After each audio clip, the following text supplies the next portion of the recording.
So yan mga par, 185cc na kay Boss Mark. So ito yung hindi na namin natapos ni Christian mga par. All goods na dahil si Marvin Vlogs is late na dumating dito mga par. So na-degree na to for sure dahil nakita ko na sa post yung Boss Eman. Puro degree. Kaya si Christian mga par, ayan. Time check tayo is 5 ng hapon mga par. So ikakasan na lang to sa kaha mga par. So ayan si Jason, ang ganda ng t-shirt. Sana all. Bagong gupit. Tapos si Boss Eman na yun, tumataba oh. Na-late na tayo ng dating mga par. So tutulungan na lang natin si Christian dito para buhay mga par. Let's go!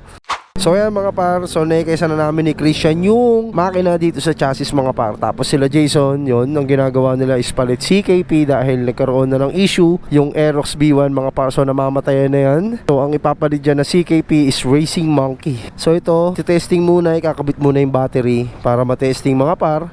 So 185cc mga par. Ang makina nito is JBT na block.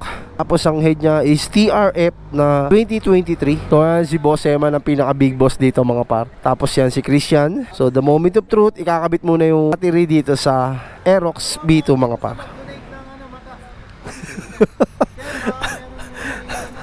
Baka may gustong mag-donate dito ng ano. Kasi yung issue nung mata ni Christian is natalsikan daw ng coolant. Kaya, so may mga gusto mag-donate dyan mga para yan. PM nyo na si Boss Eman, tsaka ako, para sa mabilis na transaksyon. So may karapata rin pala sa kabilang side. So yung mga mekaniko rito mga par, maraming issue. Pero ano masasabi mo sa naghahamon sa atin? 195cc tapos wala pa lang motor. Alright guys, the moment of truth. Ayan, testing na natin mga par. So reset muna.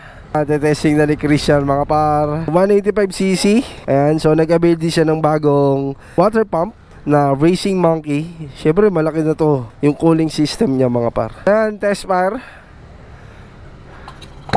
Yon.